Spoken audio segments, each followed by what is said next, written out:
오늘 우리가 함께 읽은 본문은 예수님을 보기 위해 나무에 올라간 키 작은 삭개오의 이야기입니다.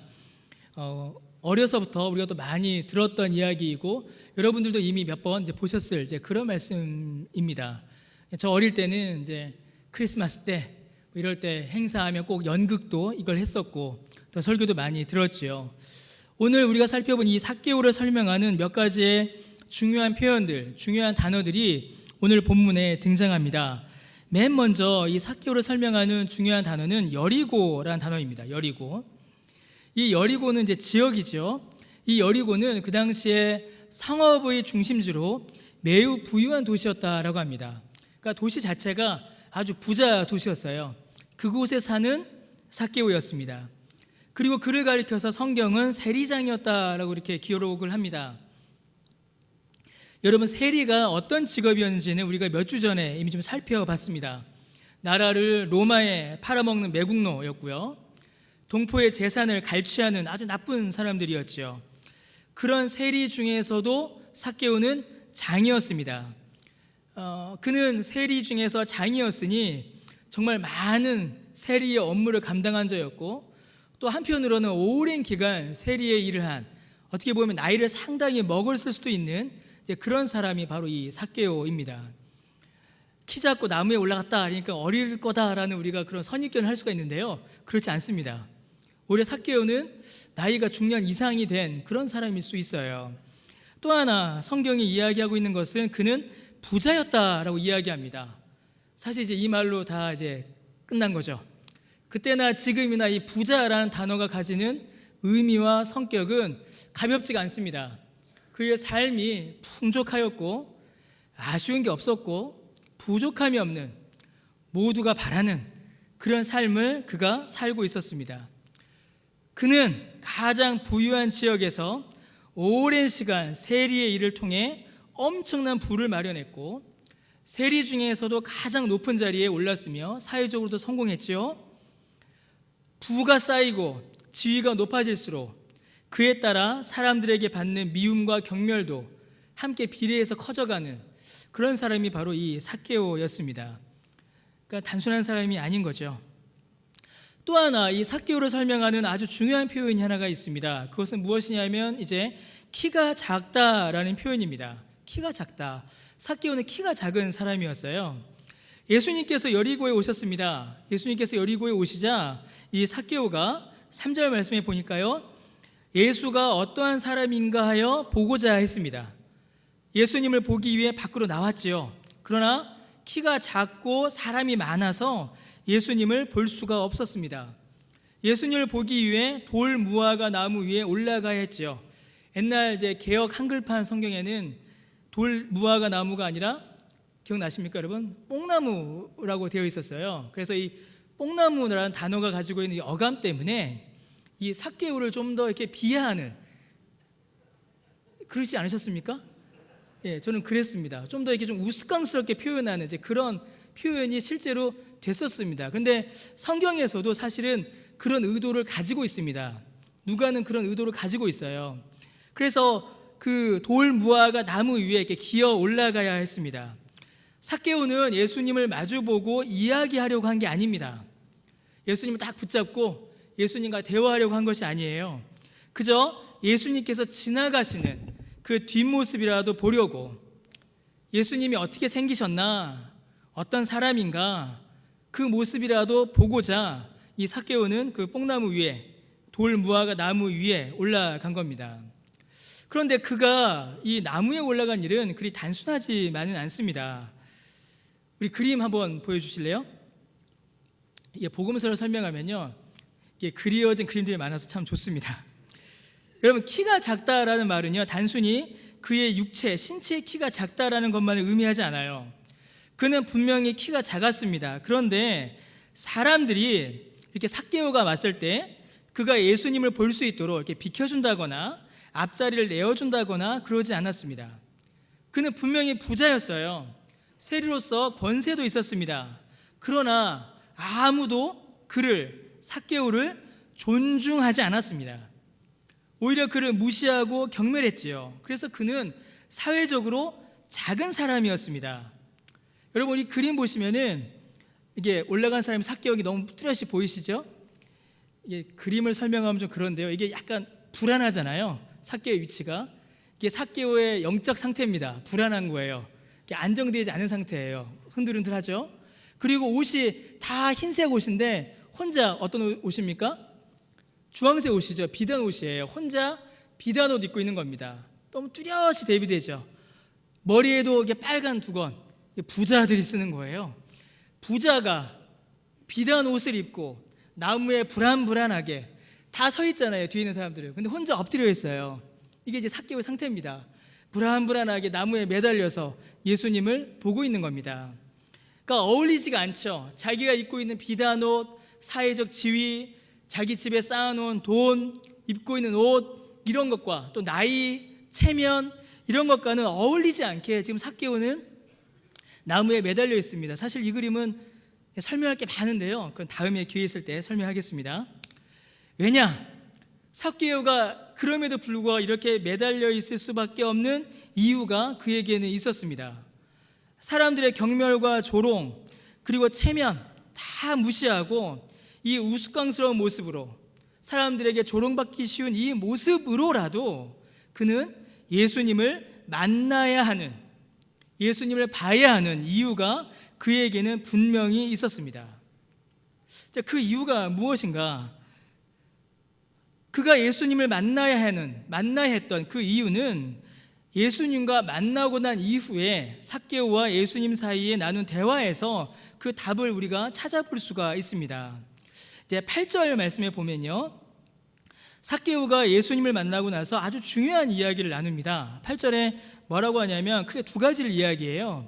재물의 절반을 사람들에게 주겠습니다 라고 이야기하고, 다른 사람의 재산을 속여 빼앗은 일이 있으면 내 갑절이나 갚겠습니다 라는 이야기를 합니다. 일단 내가 가진 거 절반 주겠습니다.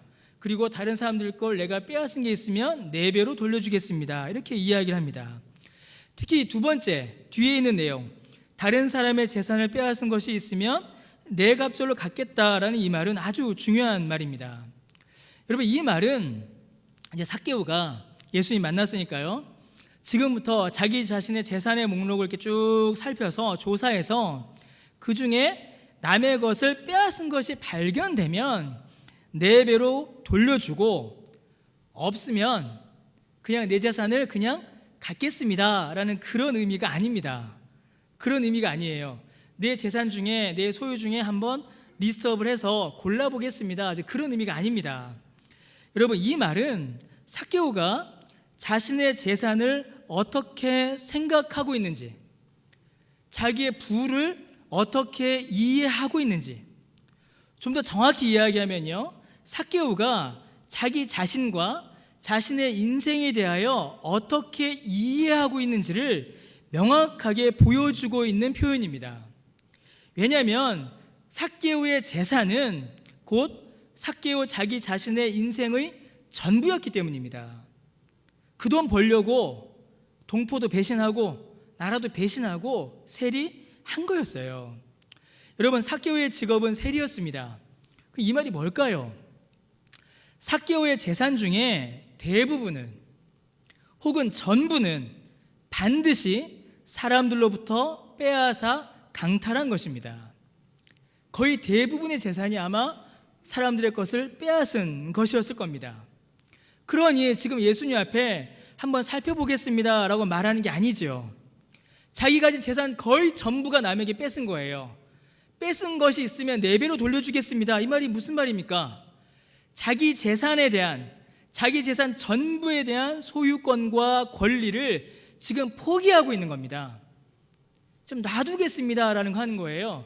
절반 사람들에게 돌려주고 그 중에서 뺏은 거 돌려주고 남은 걸로 제가 살겠습니다, 그게 아닙니다.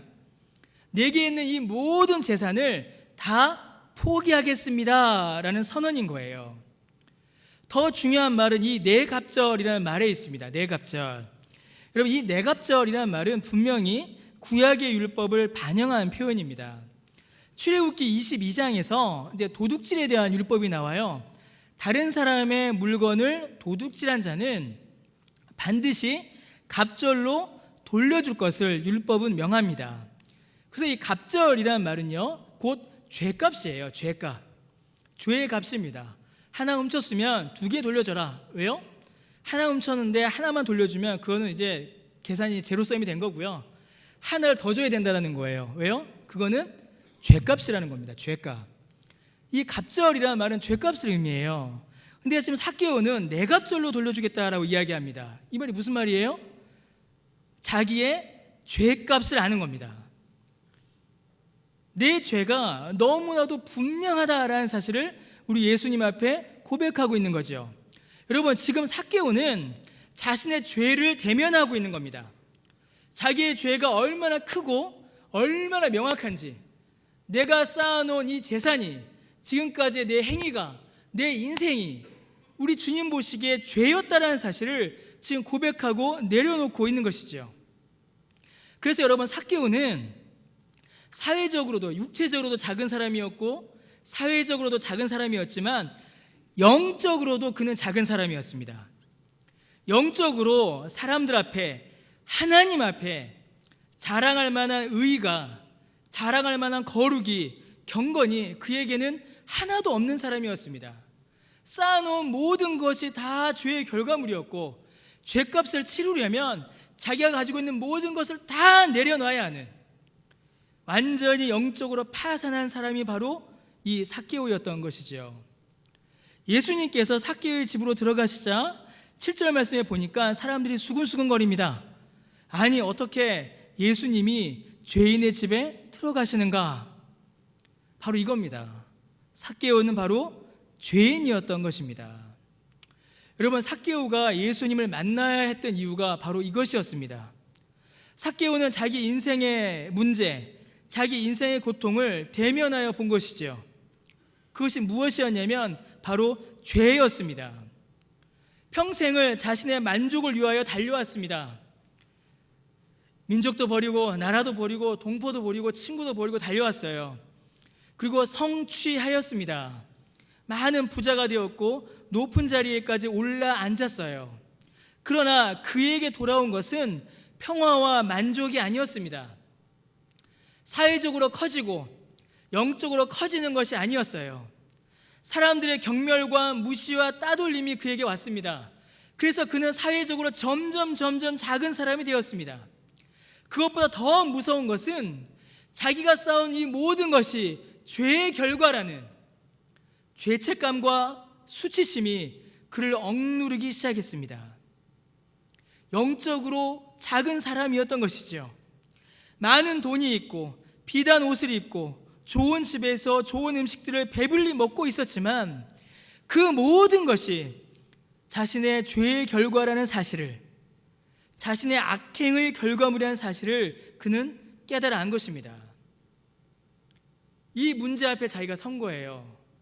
내가 죄인이라는 사실 앞에 자기가 서게 된 것입니다. 지금까지 모아놓은 재산의 권력이 아무런 답을 주지를 못했습니다.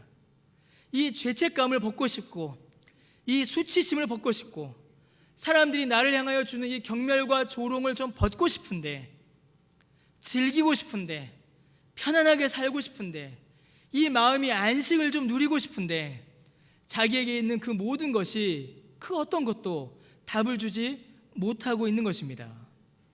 죄의 문제를 해결하지 못했기 때문이죠.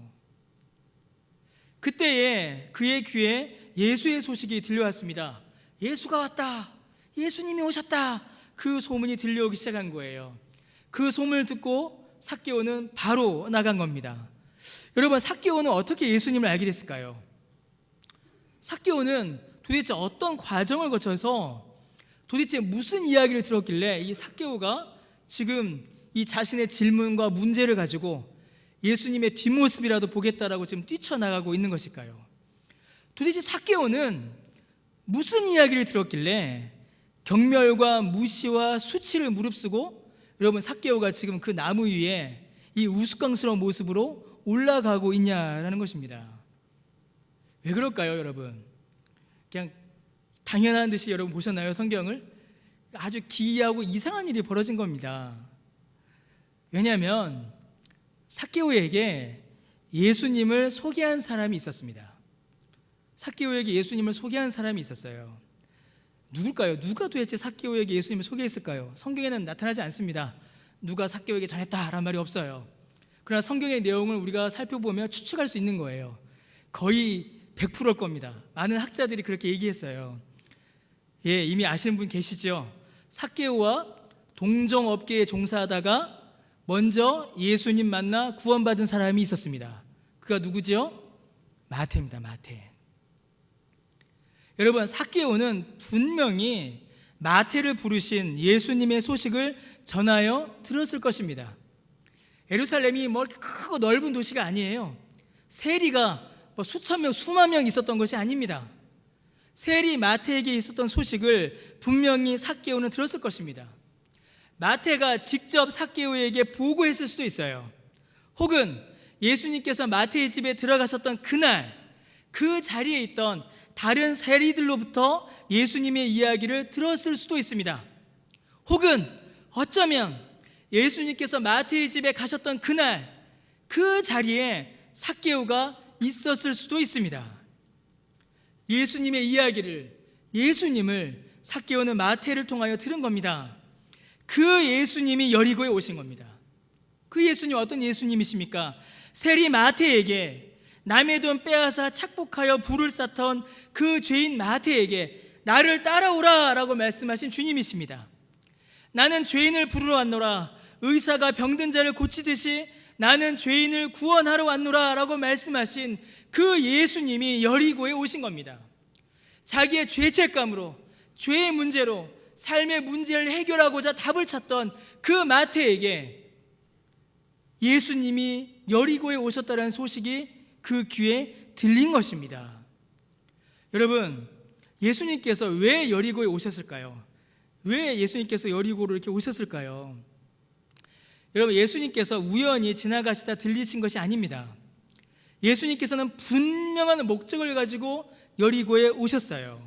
그 무슨 목적이겠습니까? 삭개오를 만나러 오신 겁니다.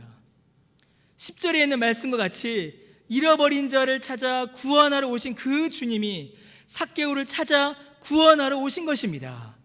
여러분, 지금 삭개오와 예수님을 놓고 한번 보세요. 삭개오는 자기 인생의 문제를 발견하였습니다.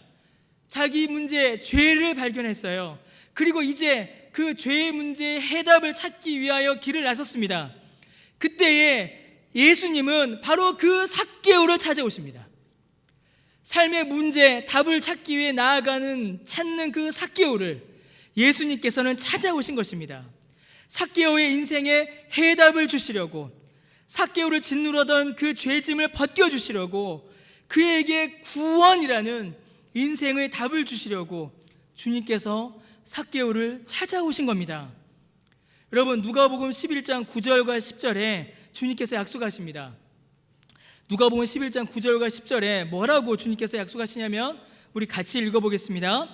내가 또 너희에게 이르노니 구하라 그러면 너희에게 주실 것이요, 찾으라 그러면 찾을 것이요, 문을 두드리라 그러면 너희에게 열릴 것이니 구하는 이마다 받을 것이요, 찾는 이가 찾을 것이요, 두드리는 이에게 열릴 것이니라. 아멘.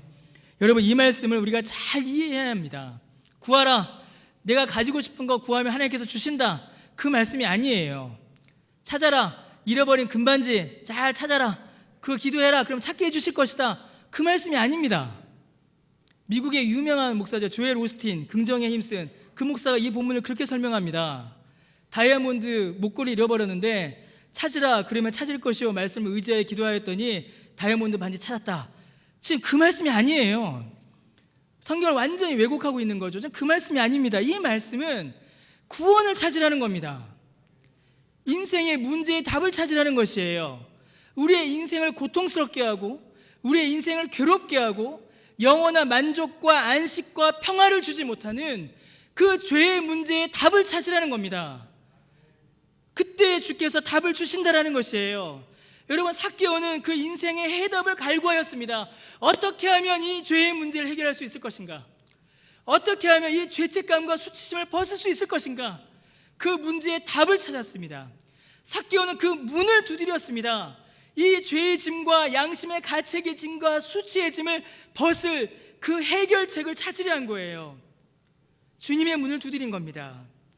주님께 나온 것입니다. 그때 주님께서 이 삭개오에게 답을 주셨습니다. 구원의 문을 열어주셨고 그에게 죄짐을 내려놓는 구원의 해결책을 그에게 주신 겁니다. 그리고 삭개오는 그 답을 받아들인 것이지요. 어떻게 받아들였습니까? 단순합니다. 예수 그리스도를 구주로 믿어 영접했습니다. 예수님이 나의 주님이요 구주이심을 믿음으로 고백한 겁니다. 예수 믿은 겁니다. 그걸로 답을 얻은 겁니다. 여러분, 삭개오가 예수님을 만나고 그의 삶 가운데 나타난 놀라운 변화들이 있었습니다. 삭개오는 자신의 재산을 사람들에게 막 나눠주기 시작해요. 자신으로 인해 고통당한 사람들에게 진심으로 사과하고 있는 겁니다. 참된 회개는 반드시 이렇게 나타납니다. 그러나 단순히 자기의 재산을 나눠주는 것, 착한 일을 하는 것, 사과하는 것으로 이 일이 끝나고 있는 것이 아니에요. 삭개오가 지금 이 재산을 나누어 주고 있는 것은 더 크고 본질적인 이유가 그 안에 있습니다. 여러분, 아까도 말씀드렸듯이 이 재산을 삭개오는 어떻게 모았습니까? 착한 일을 해서 모았나요? 나쁜 짓을 해서 모았나요? 우리 정직하게 이야기해 봅시다. 착하고 선한 양심적인 일을 해서 모은 겁니까? 아니면 세상 나쁜 짓을 통해서 모은 겁니까? 나쁜 짓을 통해서 모은 겁니다. 그러면 이 사람에게는 이 재산은 다 뭡니까? 이 사람에게는 이 재산은 다 죄의 결과이고 죄의 짐입니다. 이 재산 볼 때마다 기쁘고 즐겁지 않은 거예요. 이 재산 볼 때마다 죄책감과 수치심이, 죄에 대한 지적이 그 양심을 괴롭힌 겁니다. 여러분, 재산을 사람들에게 다 나누어졌다, 이 말은 이제 삭개오가 착한 사람 돼서 불쌍한 사람들에게 나눠줬다, 그 정도의 말이 아닙니다. 그건 예수 안 믿어도 합니다. 그것은 예수 안 믿어도 평생 양심적으로 사신 분들은 돌아가실 때 평생의 재산을 사람들에게 기부합니다. 예수 믿어도 하는 거예요. 안 믿어도 하는 겁니다.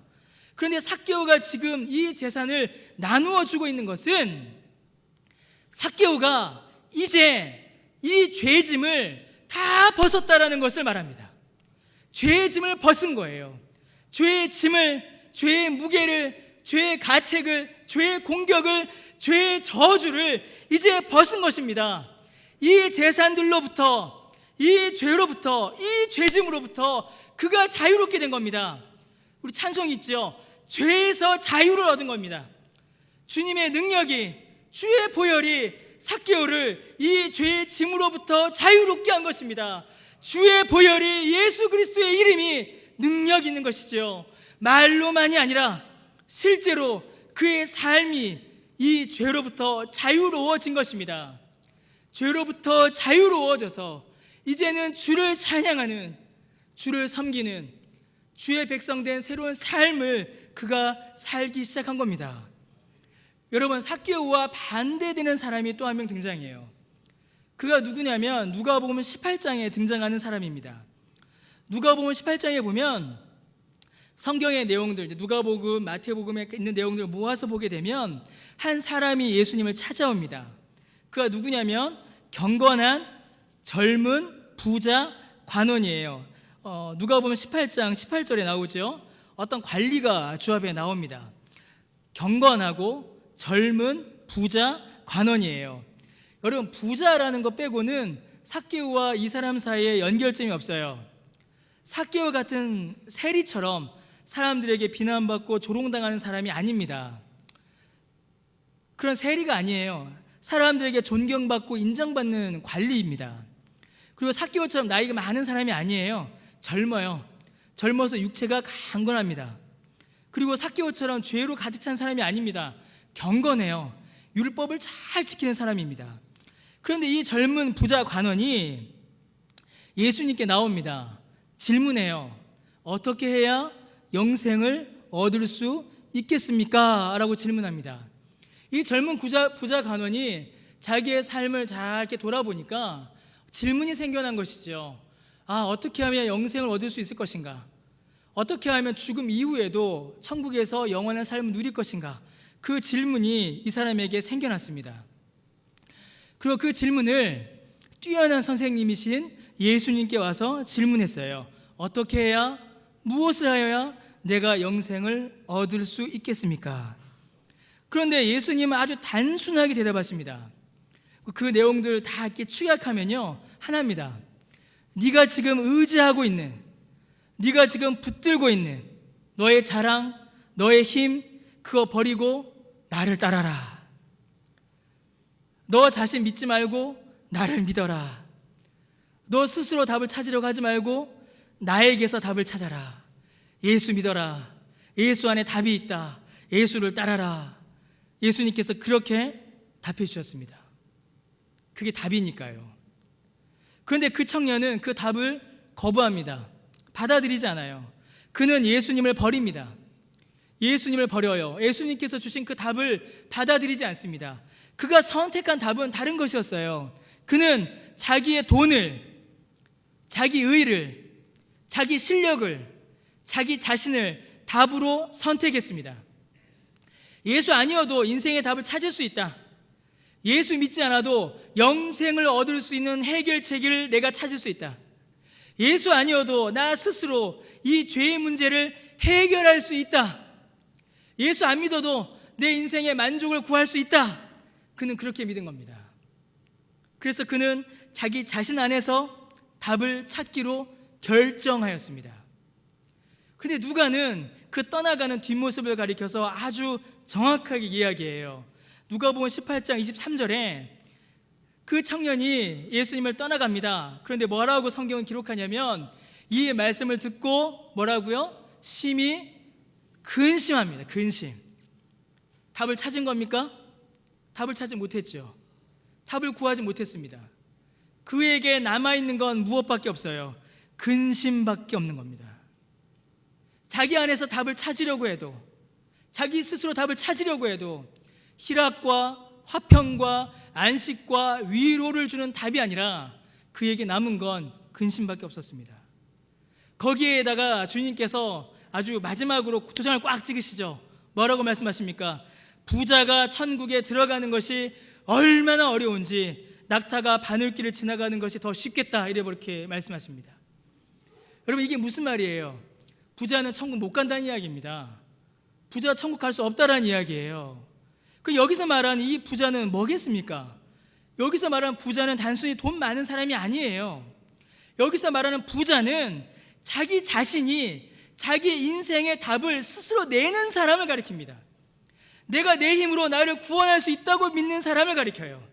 예수 믿지 않아도, 예수 없어도, 하나님 말씀을 내가 보지 않아도 내가 나를 구원할 수 있고 내가 내 인생의 문제를 해결할 수 있다.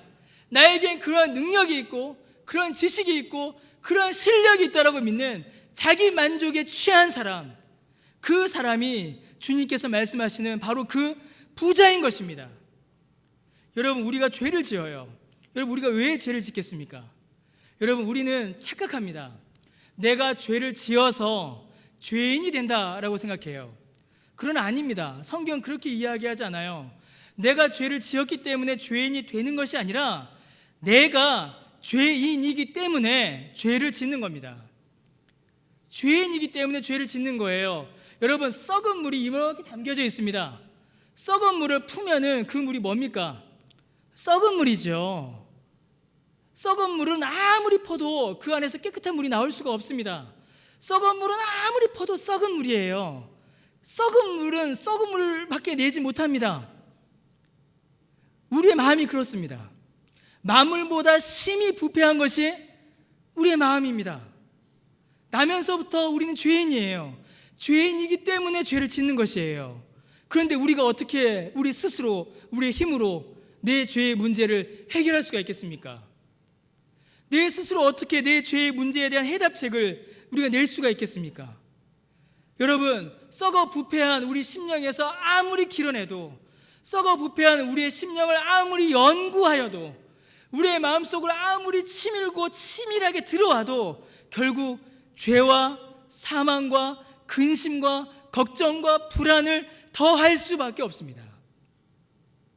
만약에 내 스스로 그렇게 할 수 있다고 믿는다면 천국에 들어가지 못하는 이 부자와 같은 것이에요. 그러나 여러분, 주님께서는 여기서 말씀을 끝내지 않으세요. 누가복음 18장 27절에 주님께서 뭐라고 말씀하십니까? 여러분, 주께서 뭐라고 말씀하시냐면 사람이 할 수 없는 그것을 하나님은 하실 수 있다라고 말씀하십니다. 사람은 스스로 자기 인생의 답을 찾을 수 없어요. 사람은 할 수 없습니다. 그러나 그 인생의 답을 찾는 일, 인생의 답을 주는 일, 죄의 문제를 해결하는 그 해결책, 그것을 사람은 할 수 없지만 누구는 하실 수 있다고요? 하나님은 하실 수 있는 겁니다. 하나님은 하실 수 있는 겁니다. 그래서 부자인, 그 역시 부자였던 삭개오에게 이 은혜의 역사가 일어난 겁니다. 예수께서 그 답을 주신 것이에요. 예수께서 그의 영혼을 구원하신 것이며 예수께서 그의 영혼에 답을 주신 것입니다. 사랑하는 성도 여러분, 우리 인생에 닥쳐오는 수많은 문제가 있습니다. 수많은 질문들이 있어요. 그러나 그 수많은 문제, 질문들, 고통들은 결국 하나의 원인에서 시작합니다. 그 원인이 뭐냐면 죄예요. 여러분, 우리가 왜 미워합니까? 옆에 있는 사람을 왜 미워하고 왜 시기할까요? 왜 우리가 질투할까요? 예수 믿는 사랑으로, 예수 믿는 믿음으로 교회로 다 모였음에도 불구하고 왜 여전히 우리 안에는 미움과 다툼이 존재하겠습니까? 왜 그렇죠? 죄 때문입니다. 아담과 하와가 하나님 안에 있을 때 그들은 서로 사랑했죠. 그러나 죄 짓자마자 서로 원망하고 미워하고 핑계하는 갈등이 그들 안에 생겨났습니다. 우리가 겪는 모든 죄, 미움과 갈등과 분노와 분쟁, 다 죄에서 시작된 겁니다. 그럼 여러분, 우리의 육체의 고통은 어떨까요? 아담과 하와가 범죄하여 에덴 동산에 쫓겨날 때에 하나님께서 그들의 육체에 부어주셨던 은혜마저도 하나님께서는 거두셨습니다. 고통도 슬픔도 눈물도 없던 육체의 완전한 상태를 누렸던 아담과 하와가 이제는 그 육체가 약해진 것이에요. 그럼 여러분, 우리의 육체의 고통도 어디서 온 겁니까? 죄에서 온 겁니다. 죄에서 온 것이에요. 그럼 여러분, 우리의 질문이 바뀌어야 합니다. 내 인생의 고민들, 내 육체의 고통들, 내 인생의 고민들 어떻게 해결할 수 있을 것인가? 그 질문이 아니에요. 우리의 질문은 바뀌어야 합니다. 어떻게 바뀌어야 할까요? 어떻게 해야 이 죄를 벗을 수 있을 것인가? 어떻게 해야 이 죄짐을 벗고 자유할 수 있을 것인가? 누가 나에게 이 죄를 벗겨줄 것인가? 누가 나를 죄인에서 의인되게 할 것인가? 그것을 우리는 질문해야 합니다. 죄의 문제를 해결하지 않으면 그 어떤 고민도, 그 어떤 지식도, 그 어떤 철학도, 그 어떤 종교도 우리에게 답을 줄 수 없습니다. 그러나 주님은 그 답을 우리에게 주십니다. 주님께서는 그 문제의 해답을 가지고 계십니다. 여러분, 그 해답이 뭘까요? 예수 그리스도, 그분 자신입니다. 예수 그리스도가 해결책이에요. 그가 우리의 모든 죄의 짐을 지시고 우리를 죄에서 구원하셨기 때문입니다. 그를 믿어 그분 안에 있는 그 해답을, 그 답을 우리는 소유해야 합니다. 오늘 우리 모두가 그 답을 찾게 되시기를 바랍니다. 인생의 문제에서, 죄의 고통에서 죄책감과 수치심으로 고통하고 신음하시는 여러분에게 인생을 억누르는 죄와 고통의 문제에서 도무지 풀리지 않는 죄의 문제를 벗을 그 해답을, 해답 대신 예수 그리스도를 만나시길 바랍니다. 그래야 그 답으로 그 인생이 새로워지시기를 바랍니다. 제가 일부 예배 때는 제가 아는 집사님 이야기를 이렇게 일부 예배 때는 말씀을 드렸어요. 근데 제가 생각해 보니까 집사님 이야기보다 제 이야기가 더 은혜로워요. 왜냐하면 그 집사님보다 제가 더 죄를 많이 지었던 것 같아요. 죄가 더한 곳에 은혜가 있다고 제가 그 집사님보다 더 많은 죄를 지은 것 같습니다. 제 대학생활 때 이야기 제가 지난번 10편 23편 설교하면서 한번 말씀드렸죠. 기억나십니까? 제 머리가 어떤 색이었다고요? 노란색이었습니다. 어떻게 하고 다녔다고요? 묶고 다녔습니다. 우리 저기 이름 잠깐, 이름이 생각이 안 나요 갑자기. 우리 앞에 노란 코트 입은 우리 자매처럼 제가 저 정도 머리였어요. 이렇게 묶고 다녔습니다. 어깨에는 뭘 메고요? 한쪽 어깨는 기타를 메고, 한쪽 어깨는 뭘 메고요? 책가방 안 맸습니다. 한쪽 어깨는 기타를 메고 한쪽 어깨는 이제 일렉 치시는 분들 아시는데 이펙터라고 징 소리 내게 하는 그런 게 이렇게 커요. 멀티 이펙트. 그거 가방에 넣어서 이렇게 한쪽에 메고 머리 묶고 노란 머리 기타 메고 이게 기타 이펙트 메고 이렇게 학교를 돌아다녔습니다. 그러면 선배들이 야, 너는 공부 안 하냐? 그러면 공부는 안 볼 때 하는 겁니다. 안 볼 때 하나요? 안 하지? 볼 때 안 하는데 안 볼 때 하겠습니까? 안 하죠. 그래서 기타 메고 이펙트 메고 뭐 이러고 그렇게 학교를 다녔습니다. 왜 그랬을까요? 왜 그렇게 도대체 저는 왜 그렇게 방황을 하고 살았을까요? 답답했습니다. 답이 보이지 않았어요. 답이. 고등학교 3년까지 19년 동안 거제도에서 이렇게 부산에 살다가 거제도에서 3년을 고등학교 생활을 보냈는데 그 산에 3년을 갇혀 지냈습니다. 그러고 나니 세상을 딱 나왔는데 이 세상이 도무지 이해가 안 되는 겁니다. 세상은 왜 이 모양이야? 답이 안 나오는 거예요. 부모님 갈등, 이 부모님 마음에 안 드는 겁니다. 왜 이래? 세상에 대한 불만이 막 쌓이기 시작했어요. 그래서 제 스스로 답을 한번 내보겠다. 답을 한번 찾아보겠다. 내 인생을 좀 바꿔보겠다. 세상도 한번 바꿔보자. 제가 선택한 게 음악이었습니다. 그때 막 한참 홍대 앞에 막 드럭, 뭐 프리버드 이런, 여러분 아십니까? 네. 뭐 그런 막 크라잉 넛 이런 애들, 이런 친구들 막 이렇게 있었거든요. 나도 저 형들처럼, 저 친구들처럼 음악으로 한번 세상을 바꿔보겠다. 기타 메고 다니면서 온갖 공연하고 다녔습니다. 바뀝니까? 안 바뀝니다. 안 바뀌어요. 절대 안 바뀝니다. 그러다가 어느 날 이제 음악이 아닌가 보다. 제가 어디까지 생각했냐면 내가 학교 자퇴하고 내가 서울, 지금 예대죠. 서울 예대로 내가 가겠다 이런 생각까지 했었어요. 그때 말려준 선배가 얼마나 고마운지 모르겠습니다. 그 음악 안 돼요. 음악으로는 세상이 안 바뀝니다. 이 음악으로는 바꿀 수가 없다. 무슨 히피도 아니고요. 1990년대 중반에 그런 생각을 한 겁니다. 그냥 접었습니다. 그러면 이제 다른 걸 찾았어요. 다른 걸로 세상을 바꿔보자. 그럼 뭘로 세상을 바꿀 수 있을까? 그때 제 손에 들렸던 게 뭐냐면 비디오 카메라였습니다. 비디오 카메라였어요. 야, 그래, 영상으로, 영화로, 다큐멘터리로 한번 세상을 바꿔보자. 그래서 열심히 알바해서 용산에 가서 비디오 카메라 샀습니다. 사서 테이프 쌓아놓고 또 그때 친한 선배가 야, 그래, 한번 해봐. 필름 값은 내가 된다. 뭐 이런 선배가 있었어요. 그래서 비디오 카메라 딱 들고서 6mm 카메라 딱 들고 동네방네 해집고 다녔습니다. 동네방네 서울 시내 다 해집고 다녔어요. 서울 시내 골목 다 해집고 다니고 데모하는 현장은 다 뒤지고 다녔습니다. 그래, 내가 이제 비디오로, 이 영상으로, 다큐멘터리로 세상을 바꿔보겠다. 바뀝니까? 안 바뀌어요. 군대 갔다 왔습니다. 군대 제대하고 나서 그래도 그 꿈을 못 버렸어요. 바꿔보겠다. 이제 뭐로 바꿀까? 그래, 이제 내가 기자가 되어보자. 이제 나 이제 언론인이 한번 되어보겠다. 그때부터 그 생각을 했습니다. 그래서 그때부터 글을 쓰기 시작했어요. 글을 쓰고 책을 읽고 언론 공부를 시작하기 시작했습니다. 그래서 신문사를 가자. 그래서 어떤 신문사를 갈까 막 골라서 이야기하고, 그때 한참 신생하던 인터넷 언론사들이 있었거든요. 그 언론사들 이력서 놓고 막 그래, 내가 언론사가 되어서, 언론인이 되어서 세계를 바꿔보겠다. 그렇게 막 꿈을 꾸면서 공부했습니다. 그때 같이 공부했던 후배들, 친구들이 지금 다 기자 되어서 막 움직이고 있습니다. 그 친구들은 저를 굉장히 불쌍하게 봐요. 여러분, 그렇게 세상이 바뀔까요? 모르겠습니다. 바른 언론의 역할이 세상에 어떤 유익을 끼칠 수는 있겠죠. 그러나 제 영혼의 문제는 해결하지 못했어요. 제 영혼의 문제는 어떤 답도 내어주지 못했습니다. 다행히도 하나님께서 은혜 주셔서 신문사 붙어놓고 최종 면접이 있는데 그날 못 가게 하셨어요. 뭐 길을 막으신 게 아닙니다. 그냥 안 갔어요. 늦잠 자서 안 갔어요.